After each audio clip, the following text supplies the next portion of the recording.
우리 함께 주님 찬양하겠습니다.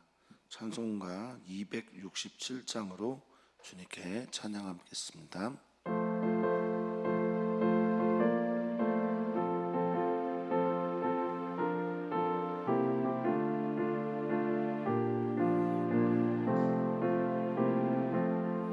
주의 확실한 약속의 말씀 듣고 주만 믿으면 구원을 얻으리라.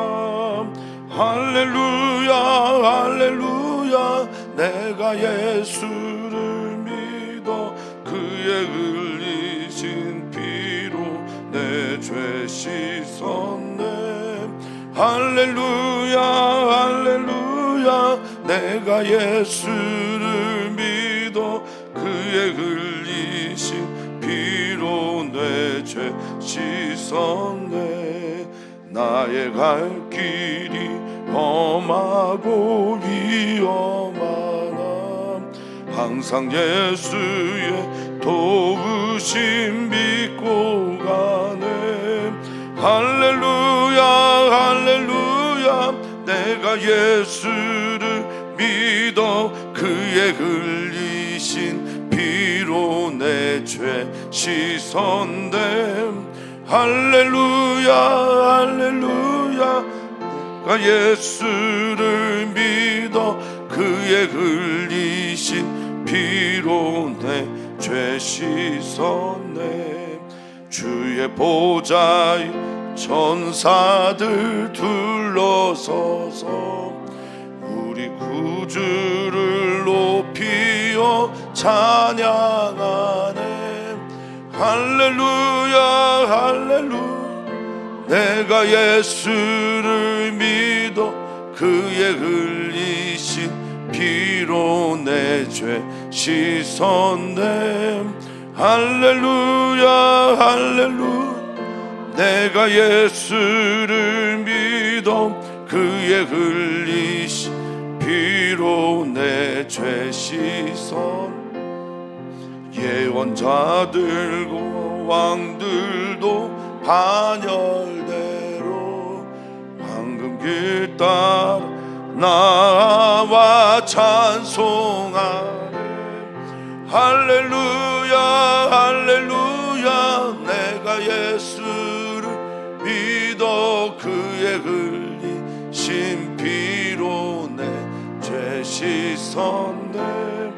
할렐루야 할렐루야. 내가 예수 믿어 그의 흘리신 피로 내 죄 씻었네.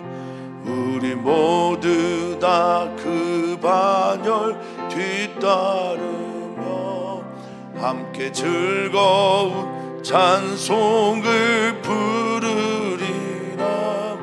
할렐루야 할렐루야. 내가 예수를 믿어 그의 흘리신 피로 내 죄 씻었네. 할렐루야 할렐루야. 내가 예수 믿어 그의 흘리신 피로 내 죄 씻었네. 아멘 아멘. 근원으로 돌아가 하나님만을 바라보기를 원하는 사람들, 그 사람들은 하나님과 하나님 손에 있는 무엇이 아닌 하나님만 바라는 사람들이어야 할 것입니다. 주님, 우리가 하나님만 바라는 오늘 되기를 소망합니다. 하나님 외에 다른 것 아닌 오직 주님만을 바라면서 근원으로 돌아가 우리의 몸을 온전히 회복시키시고 우리의 마음의 주인이 되신 예수님, 그분을 따라가는 우리 모두가 되게 하여 주시옵소서. 오늘의 은혜를 주님께 또 구합니다. 찾아오셔서 힘주시고 그 일들을, 주님의 일들을 감당할 수 있게 하여 주시옵소서. 감사함 예수님의 이름으로 기도하옵나이다. 아멘. 하나님 말씀 함께 보겠습니다. 하나님의 말씀은 조금 길지만 느헤미야서 7장 5절에서 60절까지입니다. 느헤미야서 7장 5절에서 60절까지 말씀입니다. 우리 한 목소리로 읽겠습니다.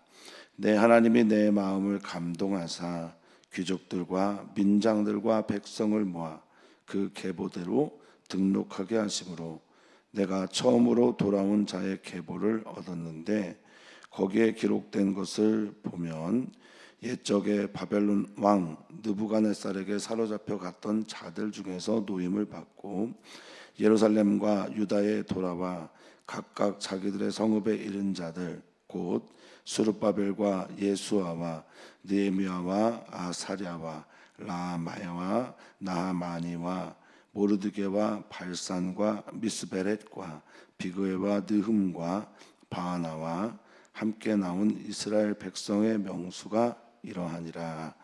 바로스 자손이 2172명이요 스바랴 자손이 372명이요 아라 자손이 652명이요 밧모압 자손 곧 예수아와 요압 자손이 2818명이요 엘람 자손이 1254명이요 삿도 자손이 845명이요 삭게 자손이 760명이요 빈느이 자손이 648명이요 부베 자손이 628명이요 아스가 자손이 2322명이요 아도니감 자손이 667명이요 비그의 자손이 2067명이요 아딘 자손이 655명이요 아델 자손 곧 이스게아 자손이 98명이요 하숨 자손이 328명이요 베세 자손이 324명이요 하립 자손이 112명이요 기본 사람이 95명이요 베들레헴과 느도바 사람이 180명이요 8명이요 아나도 사람이 128명이요 벳하스 마벳 사람이 42명이요 기럇 여아림과 그 미라와 브에롯 사람이 743명이요 라마와 게바 사람이 621명이요 믹마스 사람이 122명이요 베델과 아이 사람이 123명이요 기타 느보 사람이 52명이요 기타 엘람 자손이 1254명이요 하림 자손이 320명이요 여리고 자손이 345명이요 로드와 하딧과 오노 자손이 721명이요 스나 자손이 3930명이었는지라 제사장들은 예수아의 집 여다야 자손이 973명이요 임멜 자손이 1052명이요 바술 자손이 1247명이요 하림 자손이 1017명이었느니라 레이 사람들은 호드아 자손 곧 예수아와 감미엘 자손 74명이요 노래하는 자들은 아삽 자손이 148명이요 명지기들은 살룸 자손과 아델 자손과 달문 자손과 악굽 자손과 하디다 자손과 소베 자손이 모두 138명이었느니라 느디님 사람들은 시아 자손과 하수바 자손과 답바웃 자손과 게로스 자손과 시아 자손과 바돈 자손과 르바나 자손과 하가바 자손과 살메 자손과 하난 자손과 깃델 자손과 가할 자손과 르아야 자손과 르신 자손과 느고다 자손과 갓삼 자손과 우사 자손과 바세아 자손과 베세 자손과 무님 자손과 느부시심 자손과 박북 자손과 하그바 자손과 하물 자손과 바슬릿 자손과 무히다 자손과 하르사 자손과 바르고스 자손과 시스라 자손과 데마 자손과 느시아 자손과 하디바 자손이었느니라 솔로몬의 신하의 자손은 소대 자손과 소벨의 자손과 브리다 자손과 야알라 자손과 다르곤 자손과 깃델 자손과 스바데아 자손과 핫들 자손과 복겟 레핫스바임 자손과 아몬 자손이니 모든 니드님 사람과 솔로몬 신하의 자손이 392명이었느니라. 아멘. 아멘. 랩을 하는 것처럼 긴 본문이었는데 고생들 하셨습니다. 신앙인들은 무엇을 가지고 있느냐라고 말하면 신앙인 공동체를 만들어갈 때 그들은 기억을 공유하는 사람들이다라고 말을 할 수가 있습니다. 하나님에 대한 기억과 하나님께서 우리에게 하신 일들에 대한 기억을 가슴에 새기고 간직하고 살아가는 이들이 신앙 공동체라고 할 수 있겠습니다. 오늘 우리가 좀 힘들게 읽은 명단들을 다 읽어야 하는 것은 아마도 하나님께서 너희들 이들을 기억해 다오 라고 하는 뜻으로 하나님께서 읽어라 라고 말씀하신 게 아닌가 싶습니다. 오늘 우리 사랑하는 성도님들, 신앙 공동체의 한 일원으로서 하나님을 믿는 믿음의 삶을 살고 있는 우리 성도님들은 하나님께서 지금도 그 이름을 기억하시며 그 가문을 기억하시며 마음에, 하나님 마음에 또 하나님 손바닥에 새겨놓고 계심을 저는 믿습니다. 특별히 이들의 이름이 소중한 것은 하나님의 이름이 열방 가운데서 땅으로 곤두박질 쳤다라고 여겨지는 그 순간 신앙의 귀환을 하며 믿음으로 예루살렘을 재건하는 사람들의 명단이었기 때문에 더욱 소중한 것입니다. 누군가의 정체성을 알아보려면 좋을 때가 아니라 힘들 때 보면 압니다. 그 사람이 정말 믿음이 좋은 사람인지 아닌지를 보려면 그 사람이 잘 되고 잘 나가고 모든 일들이 만사형통할 때가 아니라 그때도 위기가 찾아옵니다만 신앙적으로는요, 진짜 바닥을 칠 때 예루살렘이 완전히 회파되고 무너지고 성벽도 성전도 없는 사람 살만한 곳이 되지 않은 그곳에서 하나님 믿는 믿음을 드러내는 사람들, 그들이 바로 귀한 사람임을 믿습니다. 여러분, 쇼드홀이라고 하는 사람이 우리나라 와서 처음으로 이제 결핵을 대체하면서 크리스마스 실이라는 것을 팔았는데요. 그의 어머니 로제타 홀도 우리나라의 선교사였습니다. 그는 이런 얘기를 합니다. 아무도 희생하려지 않는 그런 사회에서 소망은 없다라는 말을 합니다. 그 소망을 가지고 그분은 한국 땅에 오셔서 죽어가는 그 사람들의 세계 속으로 들어갔던 분들입니다. 아무도 희생하려 하지 않는 사회에서, 공동체에서 소망은 없습니다. 자, 그래서 이제 모르겠습니다. 5절에 내 하나님이 내 마음을 감동하사, 하나님께서 느헤미야의 마음을 감동하게 하셨습니다. 느헤미야의 중심을 뜨겁게 하시고 그 마음에 감동하다라는 말이 이제 나탄이라는 히브리어를 썼는데 부어지다, 주다, 건네주다라는 뜻입니다. 이 말은 하나님의 마음이 그에게 주어지고 부어지게 되었다라는 겁니다. 하나님의 마음이 그에게 부어지면서 귀족들과 백성들 또 민장들을 모아서 그 계보대로 기록을 하게 됩니다. 등록을 하게 됩니다. 그래서 처음부터 1차 귀환했던 그때부터 사람들을 모아서, 그때가 538년인데 1차 때부터 모았던 사람들, 하나님의 나라 또 하나님의 성전, 하나님의 성벽 등을 향하여 지금 바벨론 땅에서 잘 살고 있음에도 불구하고 귀환하여 남은 자가 되었던 그 사람들을 기록하자. 그래서 계보를 얻게 됩니다. 에스라 2장에도 귀환한 이들에 대한 기록이 남아져 있는데 거의 비슷한 명단들입니다. 그래서 그것들을 가지고 느헤미야가 하나님께 봉헌하고 우리는 이런 사람입니다 라고 그의 정체성을 확인하는 시간, 바로 이 시간입니다. 그들은 어떤 사람이냐? 6절에 보니까 바벨론 왕 느부갓네살에게 사로잡혀 갔던 자들입니다.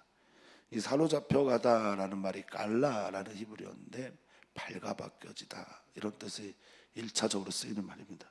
그러니까 완전히 발가벗겨져서 이주되고 강제 이주당한 사람들이죠. 우리가 이제 역사 속에서는 바벨론 유스라고 알려져 있던 바로 그들입니다. 사로잡혀 갔던 자들 중에 노임을 받고 그리고 예루살렘 유다에 돌아와 각각 자기들의 성읍에 이른 자들, 이렇게 말하고 있습니다. 이 사로잡혀 갔다라는 말은 갈라인데요. 여기 노임을 받다라는 말을 아주 의도적이었을 겁니다. 히브리어 알라라는 단어를 썼어요. 갈라, 알라 이렇게 맞추려고 또 한 거지만 이 알라라는 말은 노임을 받았는데 이 알라라는 말은 올라가다, 오르다, 가다, 도착하다. 근데 이 알라에서 올라라고 하는 번제가 나옵니다. 히브리어 번제가 나와요. 그러니까 이건 뭐냐면 노임을 받았다라고 할 때 알라라는 단어를 씀으로써 목적이 예배 회복이었다. 하나님을 향한 온전한 예배, 그것이 바로 이들의 포로기한 공동체의 목적이었다라는 겁니다. 하나님께서 우리를 구원하셨습니다. 여기 출 바벨론 사건도 이들에게는 엄청난 구원의 사건이에요. 그런데 이 출 바벨론한 이 역사적인 사건이 우리의 어떤 의미가 되냐? 그것은 우리를 하나님 예배하는 예배 공동체로 세우는 것. 이것이 바로 그들이 고백하는 우리가 이곳에 다시 온 이유였다라는 겁니다.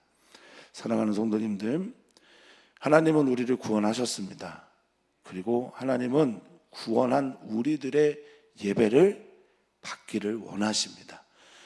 예수라고 하는 이름의 뜻이 자기 백성을 저들의 죄에서 구원할 자이고, 임마누엘이라는 이름 안에 있는 그 메시지 안에는 우리가 하나님과 함께하면서 끊임없이 하나님을 향한 예배자로 서기를 원하는 마음이 우리 주님의 마음이라는 겁니다.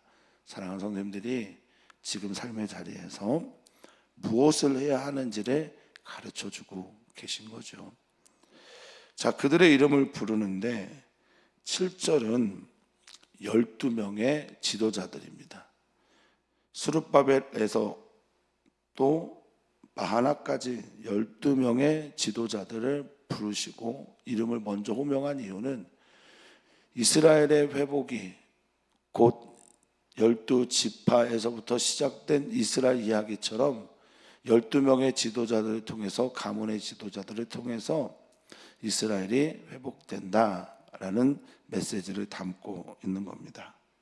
이들은 지도자이며 이 지도자들은 하나님 앞에 가장 먼저 솔선수범한, 그리고 페르시아 땅에서 자신의 많은 것들을 희생하고 온 느헤미야 같은 이들도 있습니다. 기록할 만한 분들이겠죠. 자, 8절부터 24절까지는 바로스 자손을 통해서 하립 자손까지 이르는 이들의 이야기는요, 귀한 자들 중에서 가문의 이력이 분명한 사람들을 적은 겁니다. 이름을 따서 이 가문들은 믿음의 가문이고 이들의 가문의 역사들이 족보처럼 기록이 되어 있고 명확한 이스라엘 백성들을 말할 때 먼저 8절부터 24절까지 기록했습니다. 가문의 등록부를 잃어버리지 않은 존재들인데 기억하는 그 기억의 일들을 소홀히 하지 않은 이들이면서 동시에 기억하는 데 있어서 하나님의 은혜가 있었다고 우리는 볼 수 있습니다. 기억의 공동체가 신앙 공동체이고, 신앙 공동체는 좋은 일만 기억하지는 않습니다. 좋지 않았던 일, 우리가 왜 떠나야만 했을까? 우리가 왜 이 가나안 땅에서 포로로 바벨론 유수되어 잡혀가야만 했을까? 좋았던 기억과 좋지 않았던 기억, 모든 것들을 기억해야만 그것이 진짜 우리의 믿음 이야기가 되는 겁니다. 성경에 있는 인물들 참 비판하기가 뭐한 사람들이 많죠. 다 잘하는 것 같고 다 이해시켜주고 싶은, 이해하고 싶은 그런 것들도 있는데 성경에 있는 서사들은 항상 그것을 피합니다. 영웅이 하나님이지 너희가 영웅은 아니야 라고 하면서 사람들을 영웅 만드는 것을 꼭 피하곤 하거든요. 그러니까 우리는 하나님만을 믿는 사람이지 하나님을 믿는 사람들을 우리가 믿는 건 아니라는 말일 겁니다. 자, 두 번째 이야기입니다. 25절부터 37절까지 있는 사람들은 가문에 등록부가 없는 사람들이에요. 그런데 자기가 어디 출신인지를 아는 사람입니다. 그래서 여기를 보면 지역 단위의 사람들이 주로 기록되어 있어요. 첫 번째 기브온 사람들, 베들레헴 사람들, 아나돗 사람들, 이렇게 해서 지역 단위의 사람들로 묶여져 있습니다. 이스라엘 백성들이 분명하긴 한데 가문을 따라서 기록되어져 있는 게 아니라 지역만, 고향 이름만 남아져 있는 사람들, 그들을 또 기록하고 있습니다. 이 또한 역시 중요하겠죠. 내 이름은, 내 가문은, 내 가문의 역사는 기억하지 못하지만 하나님께서 내게 주신 뭡니까? 이게 기업이거든요. 땅을 나눌 때 하나님께서 나누게 하셨던 그 기업들은 매우 중요한 겁니다. 나의 유산을 기억하고 있는 겁니다. 하나님께서 가나안 땅을 점령하게 하셨고 그 땅들의 기업을 우리에게 허락하셨다라는 것을 기억하는 것, 이것도 바로 신앙입니다. 하나님께서 하신 일들을 기억하는 것, 하나님께서 내게 주신 사명을 기억하는 것, 하나님께서 우리에게 주셨던 유업들을 기억하는 것. 사랑하는 성도님들, 이제 곧 추석인데요, 첫 번째 우리 가문이 신앙의 명문 가문이 되기를 소망합니다. 두 번째, 우리 사랑하는 성도님들의 모든 기업과 유산과 유업이 다시 한번 마음에 새겨지기를 축복합니다. 내게 주신 하나님의 기업, 사명 다시 한번 마음에 새기는 은혜가 있기를 바라겠습니다. 자, 39절부터 45절까지는 보시면 첫 번째 등장하는 이가 제사장들이고요, 두 번째 등장하는 분 혹은 직책에 따라라고 해야 될지 모르겠는데 43절에 보면 특별하게 다른 지파보다는 레위 사람들이 기록이 되어 있고요, 44절은 노래하는 자들, 45절은 문지기들, 이렇게 기록이 되어 있습니다. 다 아시겠지만 이들은 예배를 위해 존재하는 사람들을 말합니다. 하나님께서 포로 귀환하게 하시고 그들을 통해서 계속해서 이 일들을 이루어 가시면서 무엇이 중요하게 그들에게 여겨졌는지를 보여주는 겁니다. 그들은 왜 귀환했냐? 예배하기 위해 귀환했다라는 겁니다. 물론 바벨론 땅, 페르시아 땅에서도 예배할 수 있습니다. 그런데 귀환한 또 다른 목적은 성전이 무너져 있고 성전이 회파되어 있고 성벽도 무너져 있는 이곳에 귀환해서 하나님을 향한 예배, 그것을 회복시키기 위해 그들이 모였다라는 겁니다. 왜냐? 물론 이것도 중요합니다. 각자의 자리에서 예배하는 것도 중요하지만 주일에 우리가 모여 또는 공예배 때 우리가 모여 예배하는 것도 중요한 것은 바로 이런 것 때문입니다. 내가 누굽니다. 나는 예배하는 사람입니다. 나는 예배하는 공동체입니다. 나는 하나님의 일들을 기억하는 공동체입니다. 라는 것을 새기기 하기 위함이었습니다. 그래서 제사장들의 숫자를 기록했고 또 레위 사람들, 성전의 기물들과 성전의 모든 일들을 관리하는 사람들, 때로는 가르치기도 했던 이들이 그래서 기록된 겁니다. 또한 노래하는 자들은 어떤 사람들입니까? 노래하는 자들은 아삽 자손, 이렇게 표현되어 있는데 아삽은 시편에도 그 시가 기록되어 있는 성가대 지휘자라고 볼 수 있겠습니다. 노래하는 사람들, 찬양하는 사람들, 하나님을 높여 올려드리는 사람들, 하나님께서 약속하신 대로 내가 너희는 나를 위하여 지었는데 이 이스라엘은 나를 찬송하게 하도록 지음받았다라고 말하는 그 노래와 찬양의 목적에 따라 그들은 노래하는 자들을 또 기록합니다. 또한 45절은 문지기들을 기록합니다. 물론 이 문지기들이 얼마나 중요한지 물론 우리는 정확하게 이해할 수는 없습니다만은 그래도 문지기 없는 성벽 의미가 없습니다. 문지기가 없는 성벽의 문들을 지킬 수가 없습니다. 그러니 문지기들은 먼저 희생하는 사람들입니다. 경계하는 사람들이고 깨어있는 사람들입니다. 매우 중요한 사람들입니다. 성문을 관리하는 사람들이고, 성문에 들어오는 예배자들을 체크하는 사람이고, 또한 성문에 들어와 순례하며 하나님을 예배하는 사람들을 환영하는 얼굴이기도 한 사람들입니다.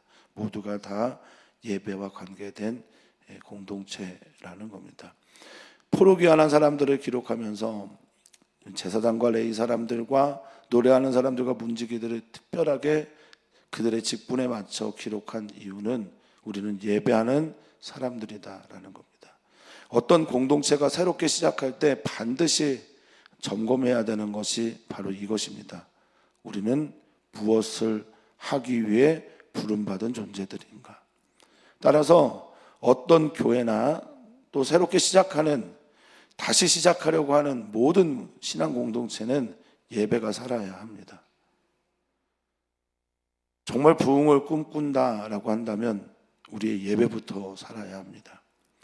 전도를 하기 전에 나의 예배가 하나님께 올려드리며 내가 예배 때 하나님을 만나는 감격이 있는지를 점검해야 한다라는 겁니다. 어떤 가정이 신앙의 가문이 되기 위해서 그 가정이 온전한 예배자의 가문인지 집안인지 우리는 먼저 확인해야 한다라는 것이요. 자, 마지막입니다. 46절부터 60절까지. 60절에 특별히 관심 있게 본 두 부류의 사람들이 있는데, 하나는 느디님 사람이고 솔로몬 신하의 자손이다, 이렇게 표현을 하고 있죠. 느디님 자손은 이방인들 출신들일 겁니다. 이방인들인데 특별하게 하나님께 드려진 자라고 하는 나탄이라는, 드려지다, 건네주다, 내어주다라는 히브리어 단어를 써서 이 느디님 사람들은 하나님의 일들, 특별하게 하나님 성전에서 나오는 지저분한 그것들 정리하는 사람들, 변이나 또 동물들의 시신이나 타고 남은 잿더미나 뭐 이런 것들, 물론 이건 레위 사람들이 기본적으로 하는 거지만 이것들을 성벽 밖으로 나가게 했던 일들, 솔로몬 시대 이방 사람 중에 하나님께 드려져서 하나님의 일들을 특별하게 했던 이들이 느디님 사람들입니다. 그들도 기록하고 있습니다. 신앙 공동체를 유지해 나가기 위해서 의외로 안 보이는 곳에서 아무도 하려고 하지 않은 일들을 하는 사람들이 많음을 우리는 알게 됩니다. 의외라는 표현보다는 반드시라는 표현이 더 맞을 수도 있겠는데, 제가 의외라는 표현을 한 것은 우리가 그들을 잘 볼 수 없고 보지 못한 이유 때문입니다. 그런데 그런 이들이 얼마나 많은지 모른다라는 겁니다. 화장실을 청소한다든지 주방을 관리한다든지 남이 보지 않는 곳을 남들이 없을 때 쓸고 닦고 그리고 치우고, 남들이 보지 않는 곳에서 기도하고 남들이 알지 못하는 곳에서 헌신하는 그런 사람들, 하나님이 귀하게 여기신다라는 겁니다. 목회자의 눈이 충분히 살피지 못하는 그런 이들까지 돌보는 그런 분들, 아마도 이 시대 느디님 사람들 아닌가 싶습니다. 솔로몬 신하의 가문도 그렇습니다. 동일하게 이것은 솔로몬의 왕궁의 일들을 맡았던 이 신하가, 그래서 신하라기보다는 종에 가깝습니다. 왜냐하면 히브리어 에베드라는 단어를 썼기 때문에 그렇습니다. 허드렛 일을 했던 사람들, 작은 일을 맡아 했던 사람들을 말합니다. 오늘의 말씀을 이렇게 정리를 하면서 사랑하는 성도님들, 도전을 한번 해보고자 합니다. 특별히 이번 주가 추석 연휴가 시작되는데 우리의 가정을 다시 한번 점검하고 돌아보면서 하나님의 기념책에, 하나님의 생명책에 우리 가족이 기록되기를 소망합니다 라는 소망을 갖고 우리 사랑하는 성도님들 가족을 위해서 기도하시면 어떨까 싶습니다. 두 번째는 우리가 함께 기도할 때 무엇이 우리 가정 공동체에 가장 중요한 것인가 라고 할 때 이 기록되는 이 인물들이, 첫 번째는 사로잡혔다가 구원받은 것, 이게 중요할 겁니다. 그래서 우리는 고백합니다. 우리 가정이 구원받은 공동체가 됐으면 좋겠습니다. 그리고 세 번째 우리는 기도합니다. 그럼 구원받은 백성들은 무엇을 하는가? 예배하는 공동체라는 겁니다. 그래서 우리 가정이 주님만 섬기는 가정이 되도록 성도님들 기도하셨으면 좋겠습니다. 우리 사랑하는 성도님들의 가족이 그렇게 되기를 지향하고 그렇게 나아가기를 축복합니다. 오늘 기도합니다. 우리는 우리의 가정을 위해서 기도하고 또 일터교회들을 위해서 기도합니다. 또한 오늘 우리는 기도합니다. 우리 선교사들의 자녀들을 위해서 기도하고 9월 우리 교회가 다시 복음으로 주님 앞에 서는 근원으로 돌아가는 달이 되도록 기도하시면 좋겠습니다. 예수로 충만한 한 달, 아니요 예수로 충만한 나의 주님 만나는 그날까지의 길이 되기를 축원합니다. 하나님 우리의 이름은 하나님의 생명책에 기록되어 있습니까? 하나님 우리 가문의 이름은, 우리 가정은 하나님의 생명책에 기록되어 있는지요? 주님, 기록되기를 소망합니다. 그리고 기록되었음을 믿습니다.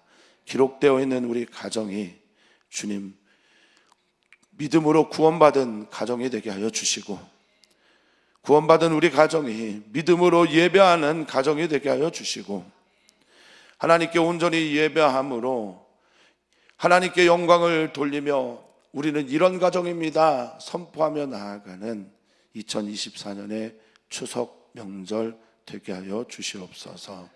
특별히 사랑하는